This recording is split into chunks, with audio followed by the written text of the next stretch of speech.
guys, salam sejahtera semuanya. Hari ini kita bertemu lagi dalam Bahasa Melayu tahun 1. Okey, hari ini tajuk kita Restoran Keluarga dan hari ini bersama Cikgu Zana lagi. Okey, dari channel DIY by Zana Haziq. Okey, dan jangan lupa untuk subscribe channel Cikgu untuk beri motivasi kepada Cikgu agar dapat menghasilkan lebih banyak video pendidikan untuk kamu. Baiklah, jom kita mulakan. Cuba kamu lihat pada gambar yang ada di dalam ini. Dalam video ni ada gambar. Jadi kalau kita dapat lihat di sini, ini adalah gambar Aimi dan ibunya. Apa yang Aimi dan ibunya buat di pasar raya? Jadi di sini kita boleh lihat bahawa dengan adanya sekeping gambar kita boleh bercerita. Hari ini bagaimana kita nak bercerita atau membuat pernyataan berdasarkan gambar. Dan kalau kita lihat di dalam gambar ini, kita boleh nyatakan sebagai Aimi dan ibunya berada di pasar raya.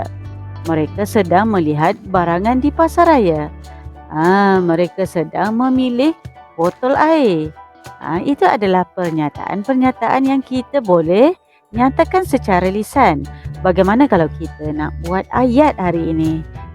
Jom kita lihat pada ayat pertama kalau kita nak hasilkan melalui gambar ini. Jadi bagaimanakah pernyataannya?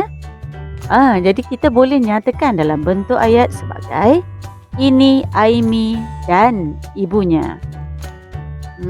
Ini Aimi dan ibunya kerana kita boleh lihat dalam gambar ini sangat jelas ada Aimi dan ibunya. Seterusnya, apa lagi ayat yang kita boleh buat?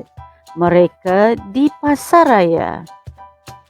Jadi kita boleh lihat dengan jelas dalam gambar ini memang mereka berada di pasar raya. Jadi itulah pernyataan yang kita boleh keluarkan ataupun kita nyatakan secara lisan ataupun secara tulisan, iaitu dalam bentuk ayat. Okey, jom kita lihat apa lagi ayat yang kita boleh hasilkan berdasarkan gambar ini. Kita lihat pada gambar ketiga, mereka sedang memilih botol air.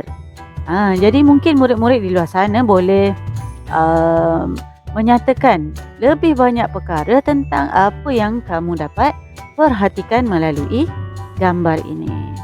Jadi untuk pembelajaran hari ini, apa kata kita teruskan untuk belajar tentang ayat penyata. Okey, kita nak belajar tentang ayat penyata macam dalam gambar tadi. Okey, kita dah belajar itu tentang menyatakan sesuatu berdasarkan gambar. Dan jadi apakah yang dimaksudkan dengan ayat penyata ini? Ayat penyata ialah ayat yang diungkapkan ataupun diucapkan dengan maksud membuat satu pernyataan. Satu pernyataan tu maksudnya macam satu cerita atau apa yang kita boleh nampak melalui gambar. Okey, hari ini kita belajar tentang pernyataan berdasarkan gambar. Dan jadi untuk teruskan pembelajaran kita pada hari ini, apa kata kalau kamu buka buku teks kamu ke surat 146 dan kita boleh lihat petikan bergambar ni, itu tentang tajuk Restoran Keluarga. Jadi sebelum cikgu teruskan tentang kita nak belajar ayat penyata ini, apa kata kalau kamu ikut cikgu baca dahulu teks yang cikgu berikan ini.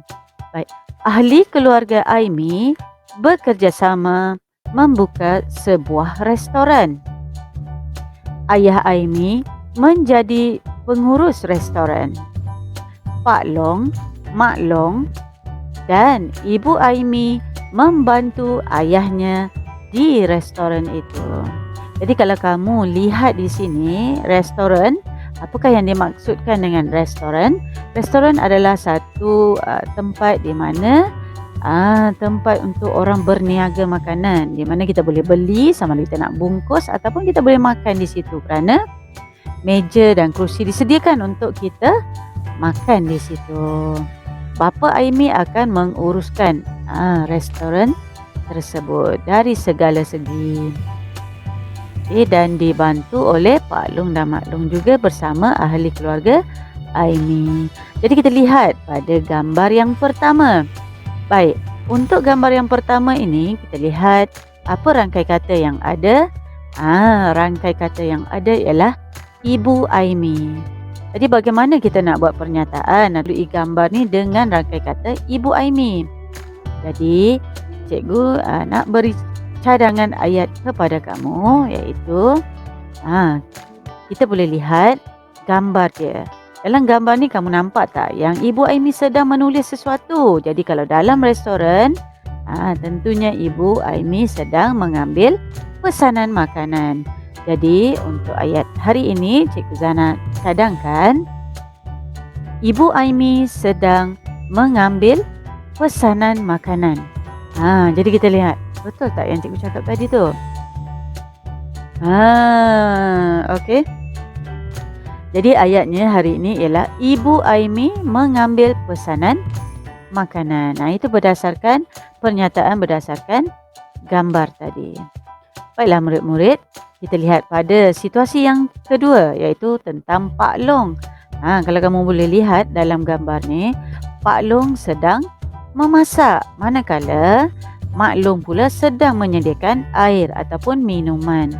Jadi apa ayat yang sesuai untuk kita ceritakan atau buat pernyataan mengenai gambar ini? Ini cadangan ayat itu. Pak Long sedang memasak. Ayatnya ringkas dan kamu boleh pelbagaikan. Kalau kamu nak guna ayat yang lain pun boleh juga. Pak Long dan Mak Long sedang bertugas di dapur. Itu antaranya. Okey. Itu terpulang pada kamu untuk membina ayat. Jadi kita lihat pada situasi yang seterusnya. Kalau kita lihat di situasi di sini adalah di mana seorang pelanggan. Pelanggan ialah orang yang datang ke kedai ataupun ke restoran Ayah Aimi tu, dia nak berurusan, dia nak makan ataupun dia nak beli makanan. Jadi apabila selesai membuat ataupun membeli makanan, dia akan membuat bayaran. Dan bayaran dalam gambar ni kalau kamu boleh lihat dilakukan di kaunter. Kaunter tu tempat membayar. Ada meja dia, ada mesin juang dia. Okey, dan di situ kita lihat Ayah Aimi sedang bertugas di kaunter. Jadi cadangan ayat cikgu untuk kamu ialah pelanggan membuat bayaran di kaunter. Itu dia. Dan kita teruskan pada situasi yang seterusnya. Kalau kita lihat situasi seterusnya, kita boleh lihat di sini. Gambar seseorang sedang mengelap meja. Kalau tadi kita katakan yang bertugas adalah ahli keluarga Aimi, mungkin kita boleh katakan ini kakak. Dan kamu boleh lihat di sini ada rangkai kata yang diberikan, iaitu mengelap meja. Dan jika gambar yang diberikan tu ada rangkai kata, jadi kita perlu memasukkan dan menggunakan rangkai kata tu di dalam ayat. Jadi di sini kita mesti menggunakan rangkai kata mengelap meja. Tak boleh ditukar kepada mencuci meja ataupun sedang membersihkan meja. Kita mesti guna mengelap meja. Jadi cadangan ayat cikgu di sini ialah kakak Aimi sedang mengelap meja. Itu dia. Baik, sekarang kita teruskan. Kita teruskan pada gambar yang seterusnya. Gambar yang terakhir, iaitu kalau kita lihat di sini, rangkai katanya ialah menghidang makanan. Dan kita lihat di sini perbuatan menghidang makanan ialah diambil makanan tu dari dulang tu dan diletakkan, ambil minuman diletakkan dan dipersilakan untuk makan atau minum secara bersopan lah. Silakan makan, silakan minum, macam tu. Jadi bagaimana contoh ayat yang boleh kita bina berdasarkan gambar ni atau pernyataan yang kita boleh buat. Jadi di sini Aimi sedang menghidang makanan. Jadi itulah contoh ayat penyata yang kita boleh buat berdasarkan gambar yang telah diberikan tadi. Dan untuk tugasan hari ini, kamu boleh buat latihan di dalam buku tulis kamu. Dan jangan lupa untuk tuliskan hari dan tarikh untuk hari ini dan salin semula ayat yang kita dah pelajari tadi. Ada 5 ayat kan? Jadi boleh tulis dalam buku kamu dengan cermat, dengan cantik, dengan kemas. Murid-murid, nampaknya setakat ini sahajalah dahulu pembelajaran kita pada hari ini. Sekian, terima kasih dan jumpa lagi. Dan jangan lupa subscribe channel Cikgu di bawah ini, supaya beri Cikgu semangat untuk hasilkan lebih banyak video pendidikan untuk kamu di luar sana. Bye-bye, jumpa lagi.